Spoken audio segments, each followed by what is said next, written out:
내 백성이 지식이 없으므로 망하는도다. 내가 지식을 버렸으니 나도 너를 버려 내 제사장이 되지 못하게 할 것이요 내가 내 하나님의 율법을 잊었으니 나도 내 자녀들을 잊어버리리라. 교회 소식을 전해드리겠습니다.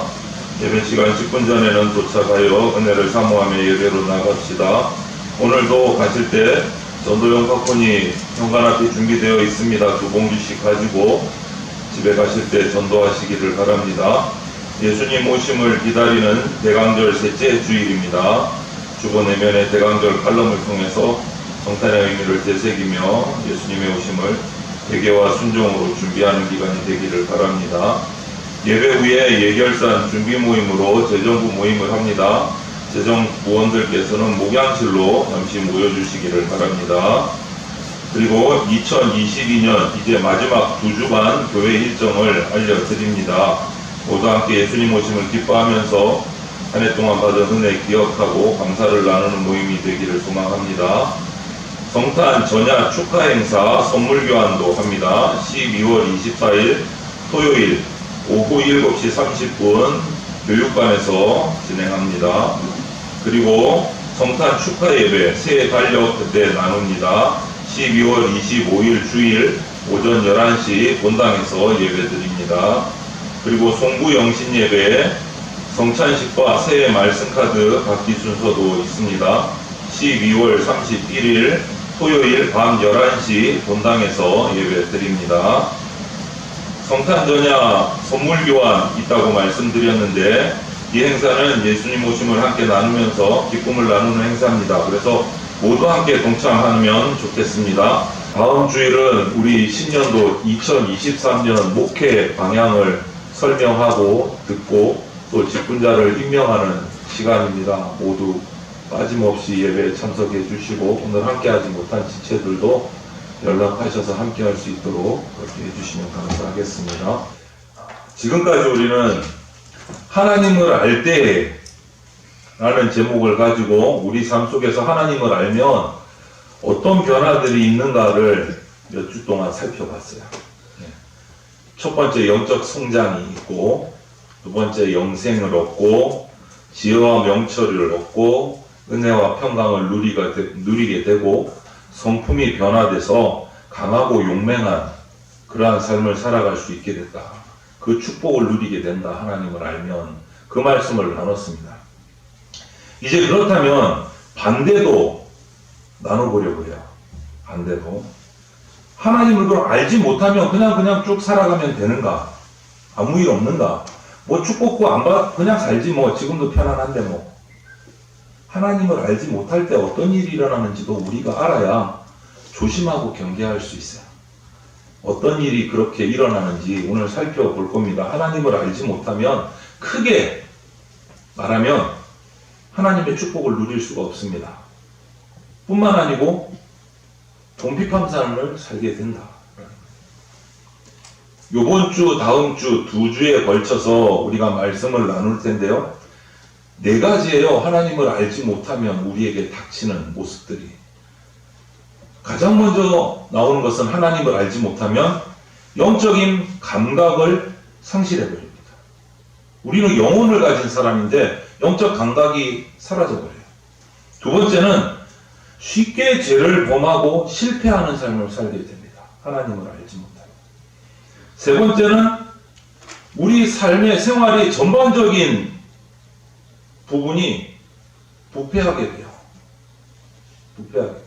그리고 네 번째는 궁극적으로 하나님을 섬길 수 없게 되어버려요.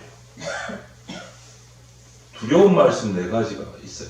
그래서 오늘은 앞에 첫 번째, 두 번째 2가지 말씀만 나눠보려고 합니다. 먼저 첫 번째, 하나님을 알지 못하면 영적인 감각이 사라져버린다고 말씀을 드렸어요. 하나님을 알지 못하면 하나님의 위엄, 하나님의 임재하심 이런 것들을 느끼는 감각이 사라지는 거예요. 성령이 내게 임했다, 은혜가 내게 임했다, 그것을 인식을 못해요. 감각이 없으니까. 여러분 꼬집으면 아프죠? 이거는 통각이 있어서 그래요. 아픈 감각이 있기 때문에 아는 거예요. 여러분 마취제를 놓고 꼬집어 보세요. 칼로 찔러도 안 아파요. 피가 나는데도 감각이 없으니까. 영적인 감각이 없으면 하나님이 나에게 오셔서 말씀하시는데도 몰라요. 영적인 감각이 없으니까. 은혜를 부어주시는데도 몰라요. 감각이 없으니까. 그러면 기쁜 예배 드릴 수가 없어요. 그냥 와서 구경팀처럼 멍하니 1시간 앉았다가 아이고 이제 오늘 예배 드렸으니까 또 일주일은 나 편안한 마음으로 그냥 맛집집하게 살아가겠다. 이걸로 끝나는 거예요. 왜? 영적인 감각이 없으니까. 예배 가운데 은혜를 누리고 감격하고 이런 거 없는 거예요. 못하는 거예요. 하나님을 또 바라볼 수 없어요. 당연히. 왜? 예배에 은혜가 되고 감격이 되고 기쁨이 되고 깨달음이 있으면 아이고 하나님 감사합니다. 하나님 슬퍼요. 이런 게 나오는데 못 누리니까 슬픈지 기쁜지 감사한지 아무것도 못하는 거예요. 아멘. 안타까운 거예요. 그러다 보면 기도도 형식적으로 예배도 형식적으로 대충 이렇게 되는 거예요. 능력이 상실되는 거예요. 그런 대표적인 예가 성경에 있어요. 제사장 엘리의 두 아들인 홈니와 비느하스의 기록이 성경의 사무엘상에 보면 2장부터 이렇게 쭉 기록이 되어 있는데 그 얘기를 보면 정말 심각한 내용이 나와 있어요. 제사장 엘리의 아들들을 가리켜서 성경에 보면 행실이 나빠 이렇게 표현을 해요. 또 여호와를 알지 아니하더니 이렇게 표현을 해요. 유대의 제사장들은 이렇게 후손이 이어서 제사장을 한단 말이에요. 그 가문이. 그런데 제사장의 아들이면 이 아들도 뭐래요? 제사장이에요. 성인이 되면 제사장의 직분을 행해야 되는데 행실이 나빠. 여호와를 알지 아니하더니. 제사장이 하나님을 몰라요. 제사장의 행실이 나빠요. 심각한 거지 않습니까? 하나님을 알지 못했다. 그들은 분명히 제사장은 제사를 인도하는 사람이고 집도하는 사람이에요. 제사법을 다 암기하고 있어요. 어떻게 제사 드리는지 다 알아요. 그런데 제사를 드리면서도 하나님을 몰라. 하나님 앞에 제사 드리는데 하나님을 모르고 제사 드려요. 우습지 않습니까? 똑같은 거잖아요. 우리가 예배 누구에게 드립니까? 하나님께 드려요. 그런데 하나님을 모르고 이 자리에 와서 앉아 있어요. 똑같잖아요. 그리고 이 홈니와 비느하스가 지은 죄를 성경에서 살펴보면 이스라엘 백성들이 제사를 드리기 위해서 성전에 가져온 이 제물들, 귀한 소와 양들을 그 중에서 제일 자기 마음에 드는 것들을 그냥 자기 걸로 가져가 버리는 거예요. 도둑질하는 거예요. 하나님께 드릴 제물을 자기 걸로 도둑질해요. 예배 가운데 계신 하나님을 무시하는 거예요. 하나님 앞에 드려야 될 곡물들을 자기 주머니에 집어넣어버리는 거예요.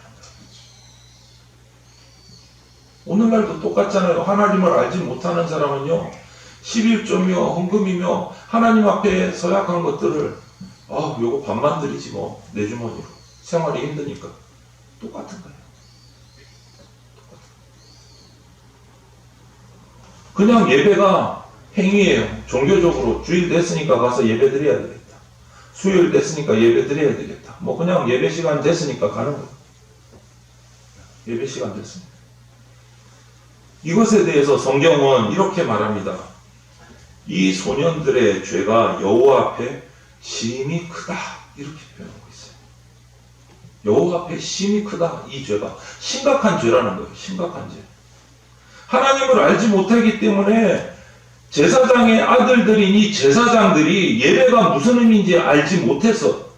예배는 그냥 형식이에요. 자기 직업처럼 아이고 오니까 제사 드려주고 뭐 좀 밥 챙기고 내가 챙길 거 챙기고 그냥 그러면서 하루하루 살아가는 거예요.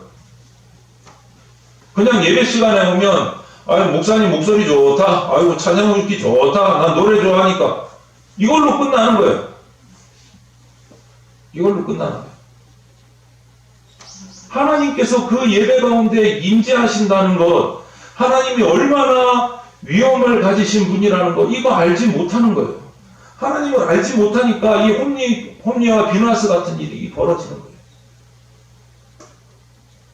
계속해서 사무엘상 그 뒷부분을 말씀을 살펴보면 이걸로 끝나지 않아요. 재물을 훔치고 자기 마음대로 했던 게 이 홈리와 비느하스의 죄가 그걸로 끝나는 게 아니에요. 폐역한 모습이 점점점 더해가요. 도덕적으로 부패해져 가지고 심지어는 회막문에서 모든 일들을 돕는 여중들이 있는데 그들과 나쁜 관계를 맺는 거예요. 간음죄를 범하는 거예요. 그리고 더 나아가서는 이런 죄악이 백성들에게 소문이 나서 백성들도 제사장도 그러네? 나도 그래도 되는가 보다. 제사장을 따라하는 거예요. 죄악이 번져가는 거예요. 여러분, 하나님을 알지 못해서 자기 자신만 범죄하는 것이 아니고 다른 사람들에게까지 하나님 앞에 범죄하도록 악한 영향력을 끼쳐버립니다. 여러분, 여기서 우리가 하나님을 아는 것으로 흘러가는 영향력과 정반대의 하나님을 알지 못해서 흘러가는 악한 영향력을 보게 돼요. 여러분, 어느 쪽을 우리가 선택해야 됩니까? 하나님을 알지 못하면 홈리와 비느하스 같은 일이 우리 가운데도 동일하게 일어납니다. 동일하게 일어납니다. 결국 하나님은 이 홈리와 비느하스 두 제사장을 심판하셨습니다. 그 결과로 둘 다 죽임을 당해요. 또 그들이 들고 나갔던, 전장에 들고 나갔던 하나님의 말씀의 언약궤가 적군인 블레셋에게 빼앗겨버리는 정말 불상사가 일어나는 거예요. 하나님의 영광이 떠나버린 거예요. 언약궤는 이스라엘의 하나님의 영광이 임재하는 상징이에요. 그곳에 하나님이 임재해요. 그런데 그 언약궤가 빼앗겨버렸어요. 하나님이 이스라엘을 떠났다는 거예요. 떠났다는 거예요. 그래서 이 죽은 비느하스의 소식을 듣고 그 아내가 아이를 낳으면서 죽었어요. 그런데 그 아이의 이름을 뭐라고 지은 줄 아세요? 아들의 이름을 이가봇, 하나님의 영광이 떠났다. 얼마나 치욕스러운 이름이에요. 하나님을 알지 못하면 여러분, 이처럼 깊은 예배 드릴 수 없습니다. 예배 가운데 임재하시는 하나님 경험할 수가 없어요. 하나님의 위엄에 대해서도 모르고 영적인 감각을 상실했기 때문에 그냥 예배가 종교적인 형식적으로 드리는 것이 되어버려요. 예배의 구경꾼이 되는 거예요. 예배의 구경꾼. 와, 저 사람 막 눈물 흘리네. 막 자복도 하네. 왜 저렇게 기도하지? 도대체 나는 같이 있는데 왜 나는 모르지? 영적인 감각이 없으니까. 하나님의 영광이 떠났으니까. 여러분, 하나님을 알지 못하면 하나님의 영광이 그들을 떠납니다. 영적으로 죽은 상태가 됩니다. 몸은 살아있을지 몰라요. 몸은 건강하고 몸짱일지 몰라요. 하지만 여전히 계속해서 예배를 드릴지라도 불행한 일들이 생기게 되는 거예요. 어떻게 하면요? 하나님을 알지 못하면. 하나님의 언약궤를 적국에 빼앗겼다라고 하는 것은 하나님의 말씀이 더 이상 이스라엘 백성에게 사라졌다는 거예요. 더 이상 없다는 거예요. 말씀이. 하나님의 임재하심이 없다라는 거예요.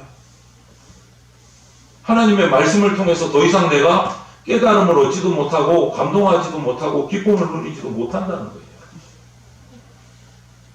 사무엘상 2장 30절에 이런 말씀을 하십니다. 이 홈리와 비느하스의 사건을 두고 나서 하나님이 하신 말씀이 이 말씀이에요. 나를 존중히 여기는 자를 내가 존중히 여기고 나를 멸시하는 자를 내가 경멸하리라. 이 홈리와 비느하스 사건 뒤에 하나님께서 이스라엘 백성에게 하신 말씀이에요. 오늘도 하나님을 알지 못하는 곳에서는 이 똑같은 일이 일어납니다. 여러분. 똑같은 일이 일어납니다.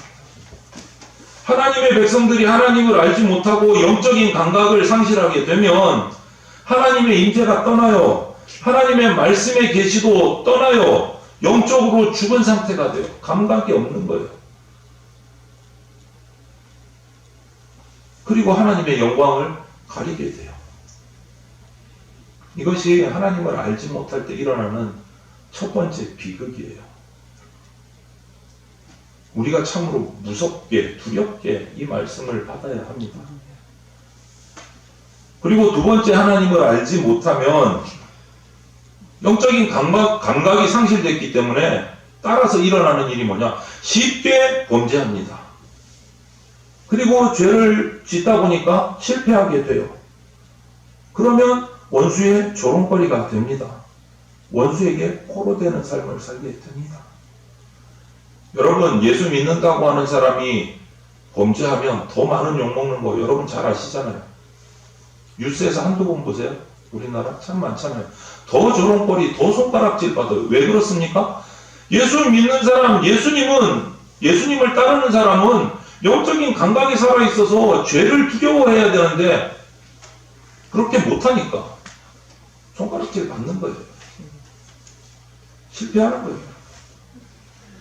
무엇보다도 이렇게 되면 쉽게 우상숭배에 빠집니다. 하나님이 아닌 다른 것에서 자기 만족을 찾게 돼요. 하나님이 아닌 다른 것에 삶의 중심을, 제일 중요한 것을 거기다가 두게 돼요. 하나님 말고 다른 데 중심을. 그리고 거기서 자기 삶의 좀 평안함을 좀 찾으려고 해요. 돈이 되었든지 권력이 되었든지 뭐 스펙이 되었든지 집이 되었든지 거기서 뭔가 평안함을 찾으려고 해요. 여러분, 사사기를 보면 세계의 3세대가 등장을 해요. 첫 번째 세대는 여호수아예요. 두 번째 세대는 여호수아로부터 훈련받은 장로들의 세대예요. 세 번째 세대는 그들의 자녀인 여호와를 알지 못하는 세대가 사사기의 세 세대가 등장을 해요. 1세대인 여호수아에 대해서는 하나님은 두 가지로 말씀하세요. 평가를. 첫째, 하나님을 안다. 두 번째, 하나님이 행하신 일을 본산합니다. 두 번째, 장로 세대에게 대해서도 똑같은 말씀을 하세요. 하나님을 알고 하나님이 광야에서 행하신 일들을 자기 눈으로 직접 보고 경험했던 세대다. 그런데 세 번째 세대, 그 자녀들 세대는 하나님을 알지 못한다라고 평가를 해요.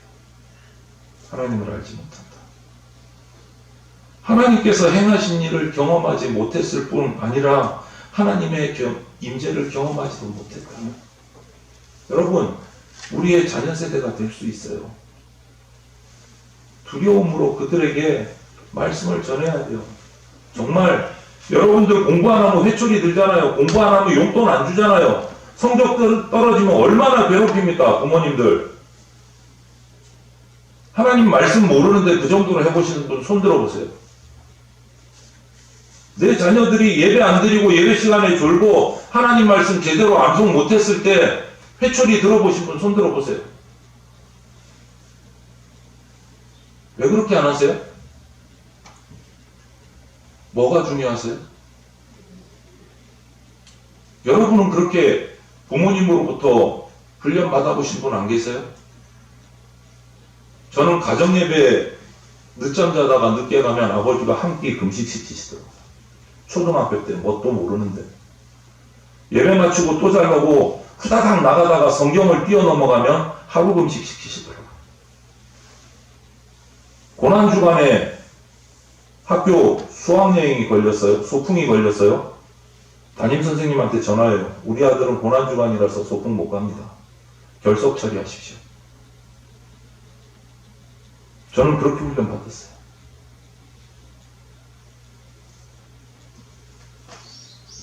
제 아들, 딸에게도 똑같이 훈련시켰습니다. 여러분, 하나님을 알지 못하는 세대가 얼마나 두려운 세대가 되는지 걱정하셔야 돼요. 근심하셔야 돼요.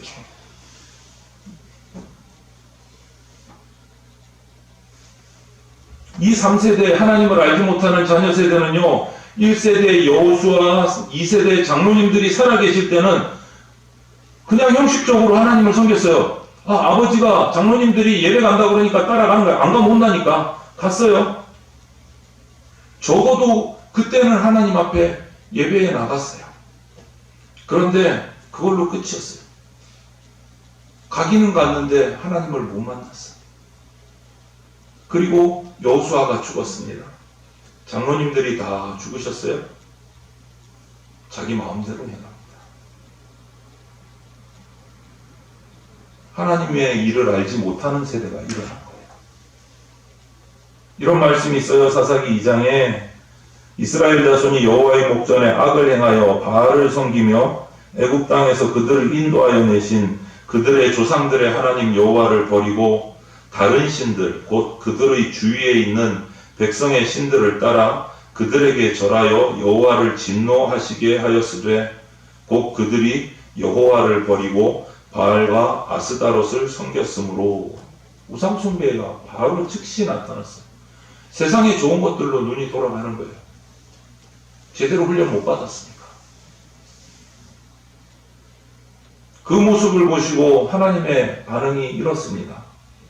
여호와께서 이스라엘에게 진노하사 노략하는 자의 손에 넘겨주사 그들이 노략을 당하게 하시며 또 주위에 있는 모든 대적의 손에 팔아 넘기심에 그들이 다시는 대적을 당하지 못하였으며 그들이 어디로 가든지 여호와의 손이 그들에게 재앙을 내리시니 곧 여호와께서 말씀하신 것과 같고 여호와께서 그들에게 맹세하신 것과 같아서 그들의 괴로움이 심하였더라. 사사기 2장에 이 내용이 다 나와 있어요. 여러분, 이 사사기를 보면 아주 정확하게 반복되는 일들이 있어요. 계속해서 반복되는 일. 그게 뭐냐?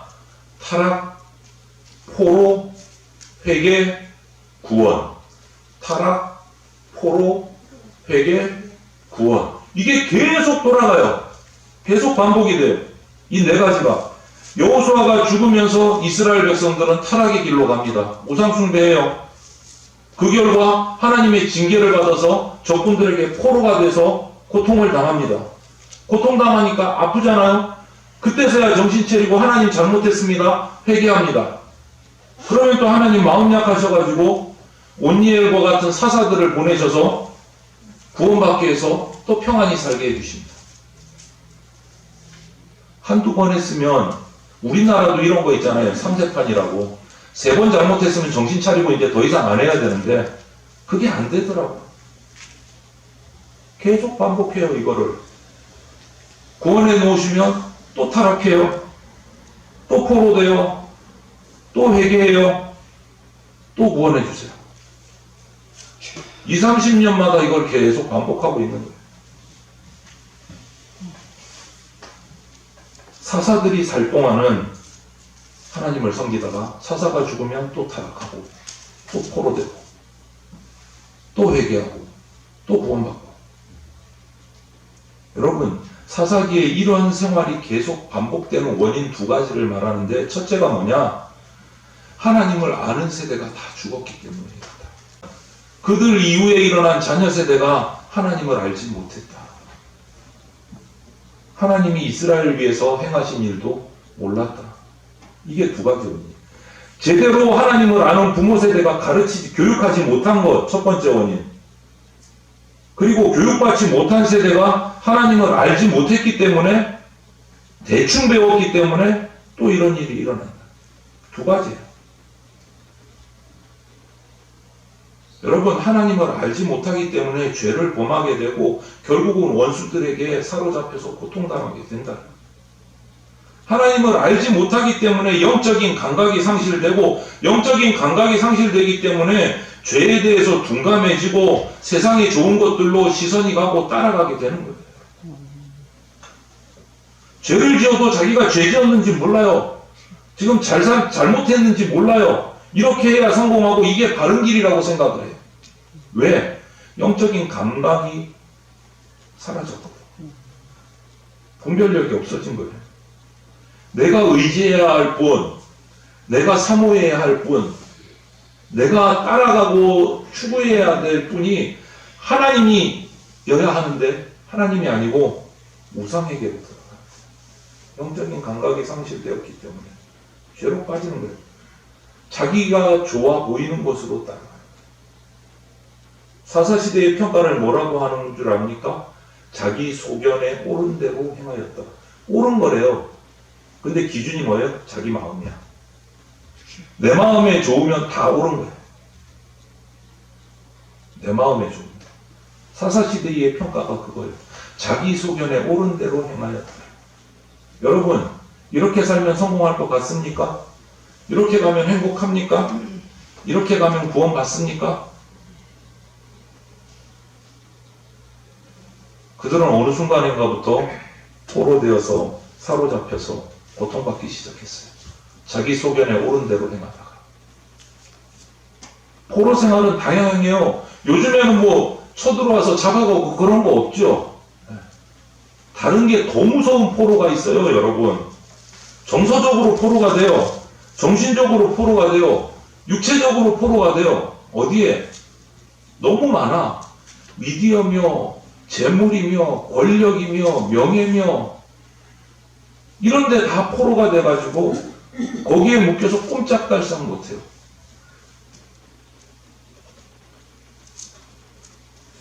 영적인 눈이 멀어버리는 거예요. 거기에서 완전히 캄캄해지는 거예요. 그 영적인 포로 상태에서 벗어나지를 못하는 거예요. 왜요? 하나님을 알지 못하기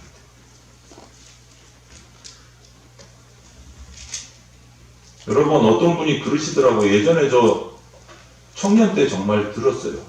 지금 기억이 안 나요. 그분이 집사님인지 장로님인지 기억이 안 나는데 그분의 말만 또렷이 기억이 나요. 목사님하고 대화하시는데 그러더라고요. 저희 아버지가 목사님이셨어요. 지금 제가 조금만 더 이렇게 저축을 하면 요것만 딱 적금 깨면 아파트 한 채 사고 제가 열심히 교회 나와서 섬기겠습니다. 그러시더라고요. 저는 순진한 마음에 그 얘기를 와 이제 집 사면은 교회 나오시고 정말 열심히 하는가 보다. 난 정말 철석같이 믿었어요. 그분을. 그런데 집을 사셨어요. 아파트를 사셨어요. 몇십 년 전에 좋은 아파트를 사셨어요. 몇 평인지는 모르겠고 하여간 사셨어요. 그 다음에 나오셨는데 아니요, 더 큰 아파트 사야 된다고 더 열심히 일하시고 주일날 안 나오시더라고요. 여러분, 부자가 되면 잘하실 것 같죠? 부자가 된 만큼 그것을 유지하기 위해서 더 많이 일하셔야 돼요. 논밭이 넓어질수록 자기 시간은 더 줄어들어요. 왜? 논밭의 농사를 더 열심히 지어야 되거든. 하루도 안 빠지고 나가서 해야 되거든. 예배 못 드리는 거예요. 밭이 넓어질수록 예배 시간은 점점점 줄어들어요. 집이 넓어질수록 예배당 나오는 시간은 점점 줄어들어요. 왜? 그거를 유지하려다 보니까 주님 앞에 나올 시간이 없는 거예요. 여러분, 그거는 불행이에요. 그게 영적인 감각을 상실해 가는 거예요.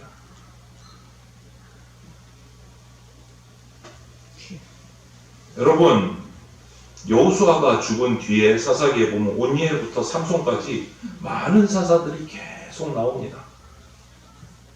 그 사사들의 상황들을 그때그때를 성경을 살펴보면 하나님을 알 때와 하나님을 알지 못할 때 어떤 일이 벌어지는 것을 정말 명확하게 볼 수가 있어요. 정말 심각한 거예요.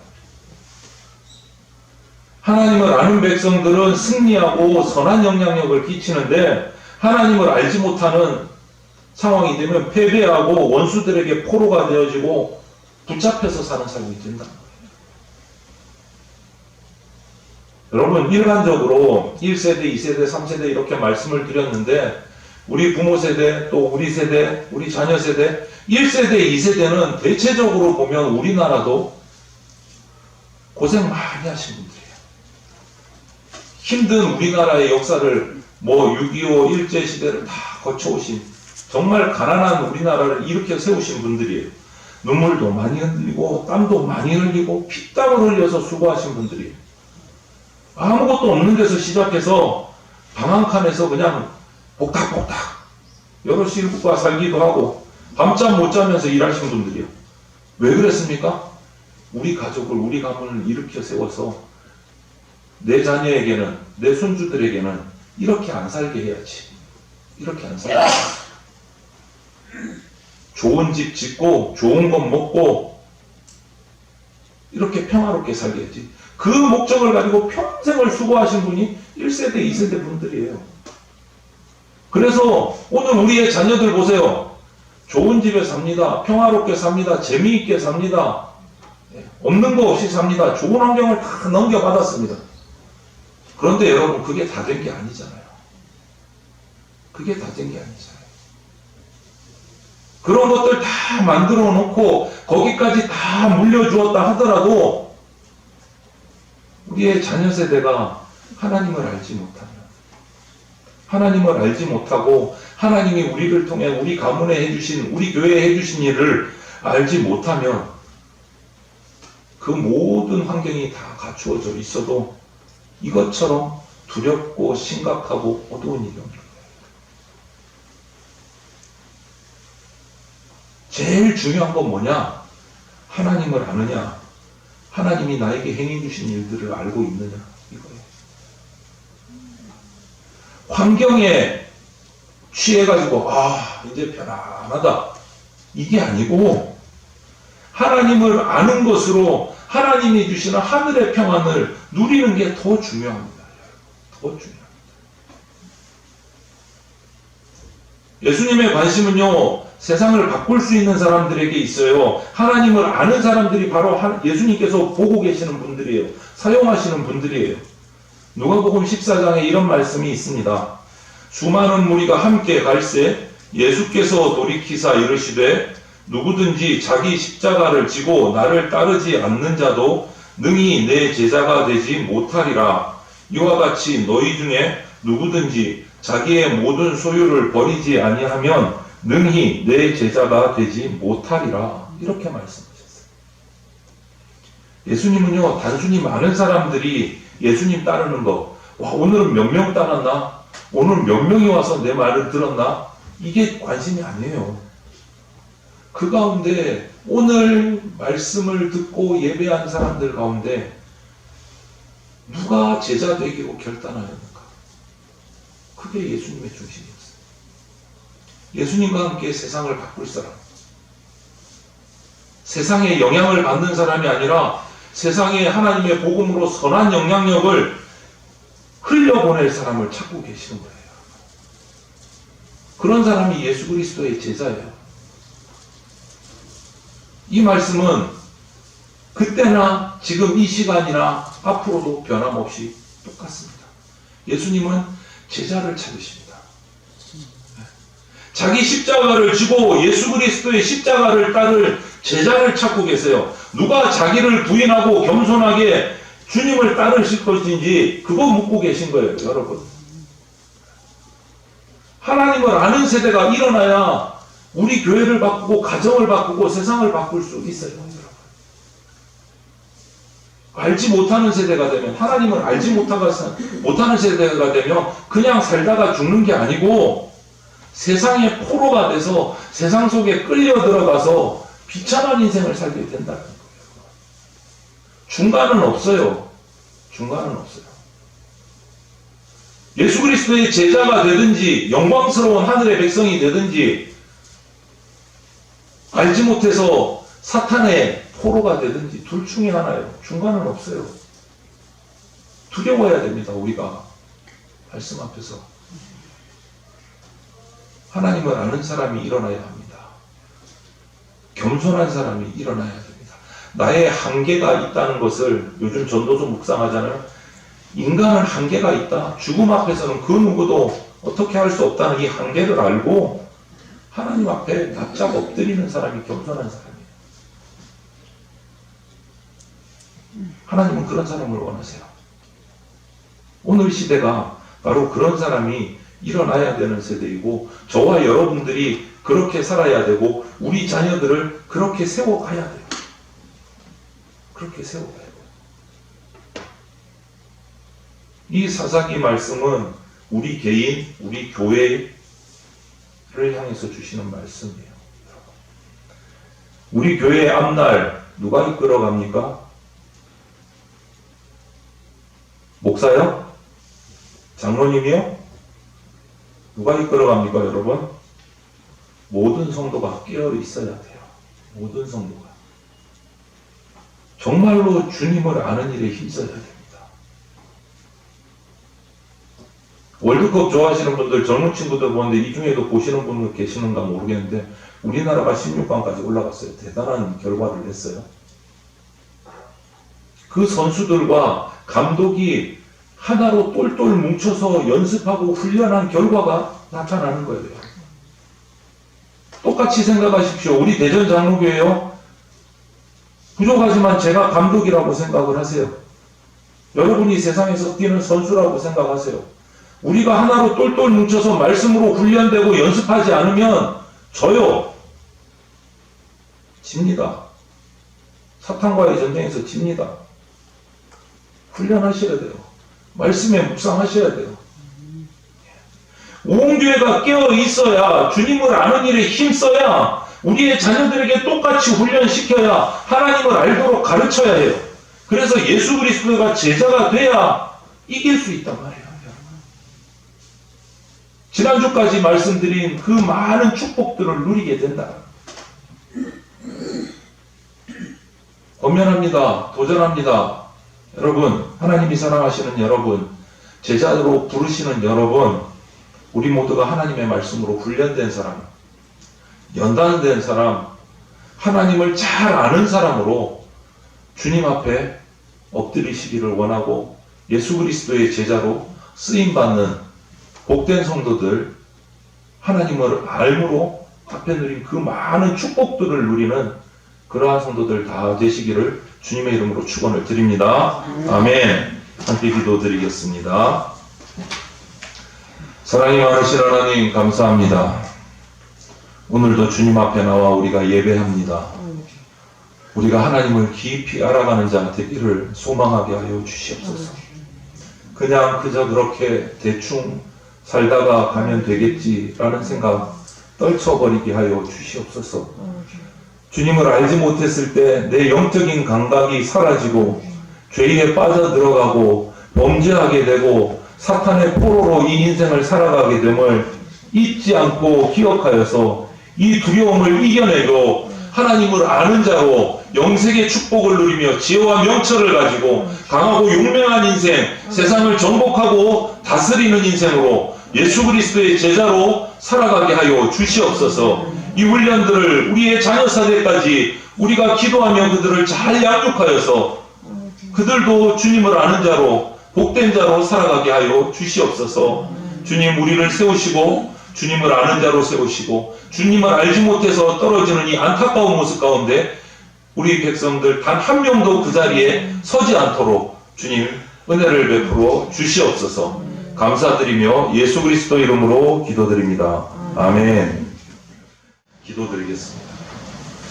주 예수 그리스도의 피 묻은 십자가 은혜와 독생자를 보내주신 하나님 아버지의 그 크신 사랑과 지금 이 순간에도 역사하고 계시는 성령님의 보호 인도하심이 하나님을 알지 못해서 망하는 인생이 되지 않고 하나님의 말씀을 훈련된 사람, 연단된 사람, 하나님을 아는 사람 되어서 주님이 기쁘게 사용하시는 제자 되기로 결단하는 대전 장로교회 성도들과 모든 주의 백성들 머리 위에 영원토록 함께 있을지어다.